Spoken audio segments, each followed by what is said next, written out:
Welcome back, players. I'm Jack with 36 Cancel, and this is Coco the Weiss Cat. Today, it's time to take a good hard look at that time I got reincarnated as a slime, Set 2. Both myself and a buddy of mine from my locals cracked a case of Slime 1 last year, and later this October, when the new set comes out, we're going to do it again, and I'll be sharing that with all of you players at home. But before we crack those packs, I wanted to talk a little bit about Slime Set 2 from the strategy perspective, and share my thoughts about the set as a whole. Now, for those of you not familiar with Set 1, let me catch you up. This set, of course, is based on the anime That Time I Got Reincarnated as a Slime. The new set coming out adds new characters and themes from the second season of the show, which aired after Set 1 came out. The base expansion is red, blue, and yellow, featuring Rimuru in all three colors, with Shion, Ramaris, and Hakuro in yellow, Shizu, Ranga, and Sui in blue, and Shuna, Milim, Benimaru, and Ifrit in red. And the color palette stays the same in Set 2. Slime Set 1 is mainly known for its yellow and blue toolkit, with a solid filtering and deck thinning 0, advantage and compression driven level 1 combo, myriad of healing early plays, and potentially explosive finishers in red. The set did contain standby, but Slime 1 was mostly known for its ability to send cards to memory, control its deck, and compress itself into a state of nigh invulnerability to all but the most precise ping ones. And with all that going for it, Slime was already a meta contender, and a challenging matchup to any deck ever since it came out. So how does Slime 2 change up the game? Well, in a lot of ways. Slime Set 2 is about as adaptable as Rimuru's slime form, and that's saying something. While the set packs plenty of new combos, good zeros, good early plays, and cool finishers for anyone who wants to crack packs and build with it alone, it also mixes very well with the old stuff in almost any balance. You can pick it up and make a deck with any one of your favorite characters, as they all got new all-star cards, even Sui if that's your thing. But you can also take pretty much anything you want from the new set, from its level 1 combos to the most useful tech 1-ofs, and integrate them very well into the existing slime shell. Slime 2 also gives us 2 new standby climaxes that are both on level 1 and 3 combos, and introduces some awesome new standby tech, a welcome addition since Slime 1's standby suite was subpar at best. So with all this in mind, there's a lot of new stuff to cover. We'll take it first by color, and then move up through the levels, heading on yellow, blue, and then red, and talk about some of the new cards on the block that are sure to shake you down if you find yourself on the business end of a new slime deck. And as always, because the set hasn't officially come out in English, the card names and effect translations may be slightly different from when they officially release, and I have encountered some translation errors, so I've done my best to keep it accurate, but I apologize for any mistakes. Let's jump in. Beginning with yellow, Shion, Rimuru, and Hakuro compose a large part of the new toolkit. Starting at yellow, we have a new Brainstormer. Rimuru, for my friends, introduces a tap self-searching Brainstormer to yellow. He also turns the reverse power buff on its head, allowing you to give a character plus 500 anytime your character reverses its battle opponent, making him punishing for your opponent to surrender board against. It's Slime's first tap self-searching Brainstormer, and it's pretty strong. Speaking of putting new spins on existing abilities, this new Shion is a Climax Pitch Searcher. Instead of salvaging a character, if you pitch a Climax, you can just search for one from your deck with her. Finally, further turning the tables, we have One Flash Hakuro. At 3500, you can't play backups or events, but when he reverses a battle opponent, you stock bomb them. So already we have some cool new tools. Let's move up the chain to level 1. Now at level 1, Shion gets a new pretty basic on-attack salvage combo if you want to build completely inside the new shell. However, something a little more interesting is this 1-1 Hakuro Assister. Sword Demon Hakuro is a 1-1 level assister, and he has 2 abilities. First, when you trigger yellow climax on your attacks, and he has 1 or less markers under him, you can choose a card in your waiting room and put it under him as a marker. Then he has an act ability that if you pay 1 and put 2 markers from under him into your waiting room, you can salvage any yellow card. So basically, if you trigger 2 yellow climaxes anytime during the game when he's out, you have a guaranteed way to bring back a yellow climax or whatever you may need from yellow to your hand from your waiting room. This is a really interesting option for us, especially given how Slime already has some very good early plays to benefit from the level assist function that he carries. I like it, and it synergizes with this pretty interesting 1-0 event, First Friend, that says you can take any one card from your memory or marker zones and return it to your hand. This and that Hakuro, along with all the other things in Slime that get markers and send stuff to memory, gives you some very creative opportunities to move cards around for Galaxy Brain plays. Finally, yellow also gets a 1-1 counter event that just says choose one of your characters and that character cannot become reversed this turn, allowing for both offensive and defensive denials. Now at level 2, Shion was given a 2-2 that gets power and hand encore for a standby target, and Gerudo, the Orc, gets a 2-2 with 2 soul that's 7500, gets plus 1k for each character in your back row, and has another ability that if one of your characters is front attacked, you can send him to the waiting room and give it plus 4k until the end of turn, making him a multifunctional and compelling standby target. And with that gone over, it's time to move to the level 3. Shion has a new early play, Shion Cool Beauty. First, when she comes in, either from your hand or by the effective chance to perform Ranga, she gets plus 4500 and the ability that during this card's battle, players cannot play backups from hand, and when she attacks, you can pay 1 and pitch a character to heal. The cool thing about this Xion is that since she gets so big and can be backed up against, it's very likely that she'll stay around to heal multiple times. Now we're going to break the color wheel for a second and bring up that the early play condition is actually playing this blue Ranga, which comes out early if you have 2 or more of this same Xion in the waiting room. It's one of those packages where you pay 1 extra when you play it and get to put the Xion on the board next to him. Sadly, he doesn't grant her any extra power or abilities, and has no practical use after putting Xion on the board, besides being a 9500 with 2 soul of course. So this is a package that has a lot of potential to heal multiple times and gain a lot of power and stage presence, but it's also costly and forces you to expend a lot of deck slots. With everything we've looked at so far, it's pretty clear that Bushiroad is trying to have us build a primarily yellow deck with Slime 2 if we want to take full advantage of a lot of this new tech in yellow, and the level 3 finisher they introduced to us is definitely intended to be the top end. Rimuru, figure received, when placed on the stage from your hand or by its own effect, heals, and he has a climax combo with a choice. At the end of his attack, you can pay 3 and pitch a card. If you do, send him to memory and put the top 2 cards of your deck into your waiting room. If you see all characters or yellow climaxes, you can choose a character in your waiting room and put it in the position that he was in. To summarize the effect, pay 3, pitch 1, and send it to memory, and then you get to attack with something from your waiting room so long as you don't miss on your mill. And it's pretty clear from his healing ability, which also triggers when he's placed on the stage by his own effect, that you're supposed to chain him into himself. If you do, this can provide a lot of healing in a single turn. In fact, combined with the Xion early play, with 2 of her on board, 1 Rimuru, and 3 in your hand or waiting room, you can heal and attack 6 times in a single turn, possibly even 7, which is hilarious. Now, will that ever happen? No way. You'd never be able to pull enough resources for that to be viable, but damned if I'm not going to build the deck and try. The numbers will be 7 cards in hand and 8 stock at the start of your attack phase, but you can also play 8 choice, which could potentially make it easier. Good luck. All that said, however, the way this ability can miss if you hit a climax that's anything but yellow makes the deck design intent very clear. But still, this is all tech that, if you choose, you can definitely integrate with a lot more conventional builds, even if it does lose some of its consistency. Now, we saw a pretty clear path in yellow. Is blue the same way? Well, let's move right into it and find out. At level 0, we actually have some strong deck-agnostic tools. First, Ivrit's Messenger Shizu at 500 power gives another one of your characters plus 500 for each other character on attack. Her second ability is that when she's reversed on your opponent's turn, you can pay 1 and rest her. If you do, she goes to your memory at the end of your next Encore phase. So basically, you pay 1 to memory compressor and have a guaranteed attacker next turn that can also boost whatever else you play. This is mad good, and she synergizes well with Triumph Rimuru, which on play gets plus 1 level and plus 1500 if you reveal the top card of your deck and see a character. He's also a clean cut with a lot of reverse potential, an extremely solid 0. Additionally, at 0 in blue, there's a clock shifting Sui that top checks for a salvage based on the level of card you reveal, and a Shizu that's a 500 assister that's also a drop searcher on a tapped self ability. But moving into level 1, Shizu gets a brand new level 1 combo.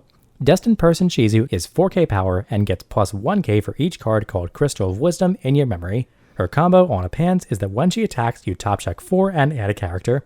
You can further discard a card from your hand to salvage the event, Crystal of Wisdom, from your waiting room. Now, just to put some perspective on the combo, Crystal of Wisdom is a 1/1 event that you play and put into your memory. When you play it, you reveal the top card of your deck, and if it's a character or event, you can add it to your hand. And while it's in memory, all of your characters get plus 500 power during your turn, so it's the same as Trusted Sword Scarlet from Adventure Time. Worth mentioning is that there's also a Rimuru that discard bonds for this event to further support the package. Now, altogether, you could be looking at an on-attack advantage combo that could potentially carry some serious power, but she's also competing with Conqueror Flame Shizu from set 1, which is also on-attack advantage on a pants. I don't think there are many people that would say this new Shizu package is better than the old one, and I'm kind of in the same camp.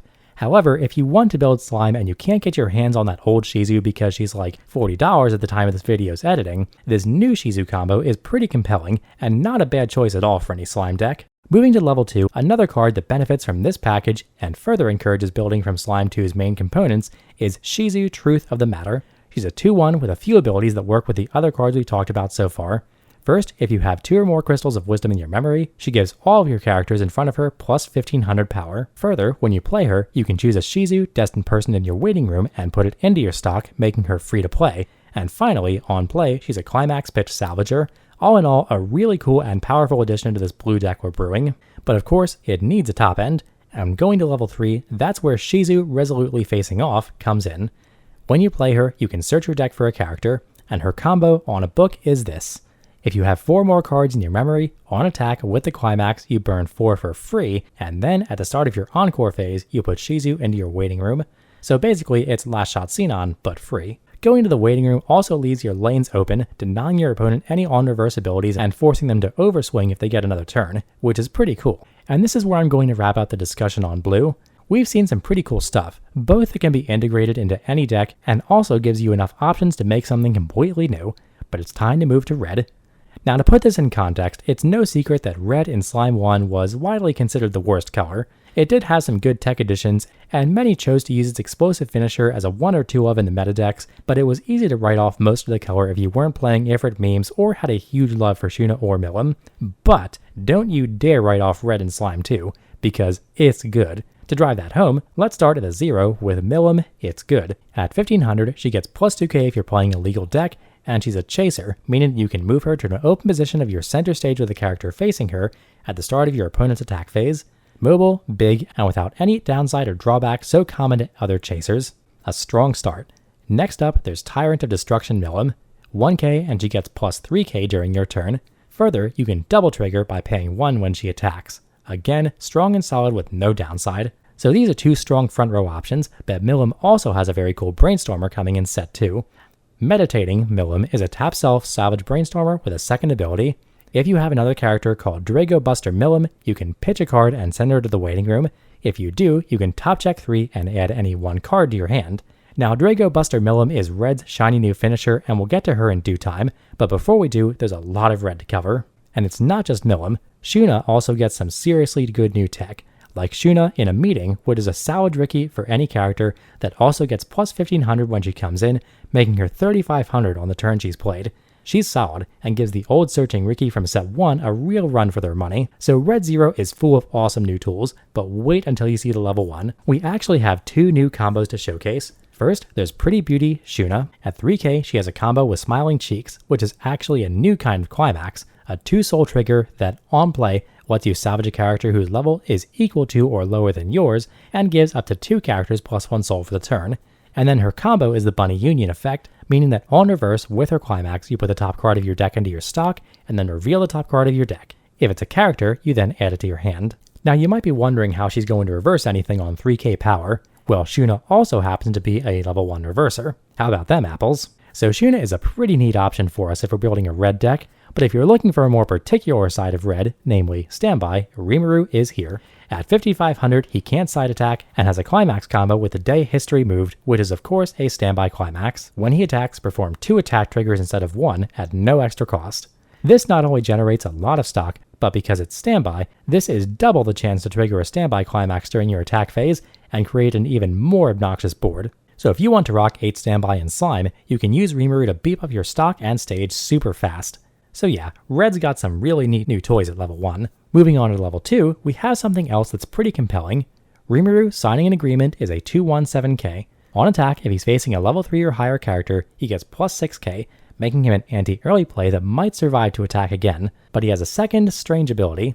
When you play him, you can pay 1 and put a character from your waiting room on the bottom of your clock. If you do, refresh your deck and he gets plus 1500 power for the turn. Now this isn't really a free fresh like you'd expect from other similar cards because you are still taking the damage. However, it's a character of your choosing, dodging that potential climax in your clock on refresh, and of course, refreshing on your terms at a time you deem convenient versus when it happens naturally has some value. It's weird, for sure, and it's a good tech one-of that I think a lot of people will probably experiment with. But I think it's time to move on to level 3. Now, before we hit the card everyone's waiting for, I want to mention that Shuna actually got a new early play. At 8500, she comes in with 4 more characters and heals, and when she's played, she gets plus 2k until the end of your opponent's next turn. Not bad at all, IMO. But let's face it, this is the card you've been waiting for. Drago Buster Milim, the finisher that the Brainstorming Milim references. First, at 9k, she gets plus 2k if your deck is legal to play, and second, she's an on-play healer. Finally, she has a climax combo with a standby climax, and when she attacks, she gets 2 abilities. The first one is that if she's making a direct attack, you can pay 2 and burn 2, which of course isn't actually so bad since standby doesn't add any extra soul, so the direct attack is a solid option. However, if you can find a reverse with her, and you meet the color and level requirements, her second ability is that when you do reverse something, you can play an event called Drago Buster from your hand for free. What's Drago Buster? Well, I'm glad you asked. Drago Buster is a 3-5 event that can't be played if you don't have a Milimo on the stage. When you play it, your opponent reveals the top 7 cards of their deck.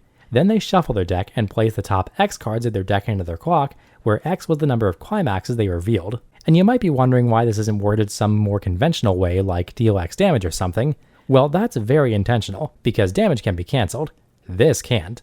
That's right, you cannot cancel damage from this event, because really, it's not damage. It's just moving cards from the top of your deck to your clock, which despite the semantics of it, is very different than dealing damage. Fuck your climaxes, fuck your compression, fuck your clock, and fuck your life. You're taking this to the face whether you like it or not. So if you find yourself on the receiving end of this effect, clench those teeth and squeeze your cheeks. To my knowledge, this is the only effect in English Weiss 4s like this, and there's no doubt it's game changing. And yeah, it's going to feel mad stupid when it hits you, but it will also feel amazing to play, I guarantee that. And with that bombshell dropped, it's time to wrap up this set discussion. And there are plenty more solid cards I could have touched on, but we have to draw the line somewhere, since these videos already take me 20 plus hours of work to showcase like 15 to 20 cards, and if I talked about every single playable card, I might not be done until Slime Season 3 airs. But that said, I am a huge fan of this new set. Not only does it provide new players with very strong and solid options to build slime in awesome ways just by buying into the set alone, it also supercharges the old stuff to make some really competitive decks. Now, Slime is already a looming shadow over English Weiss, and it's not a pushover matchup. So you can bet with these new cards, Slime won't be going anywhere anytime soon. But whatever form the new meta deck turns into, whether it be standby, yellow blue compression, or something completely different, this new set of Slime offers a lot to everyone out there, no matter what level of play you enjoy. So I'd highly encourage you to pick it up and experiment with it yourself, even if you don't have the expensive staples from Set 1. So look forward to Slime 2's release, which hopefully won't get delayed any further, and watch for new deck techs, games, and of course, the case crack that will be featured here on this channel. And as always, thanks for watching. Peace.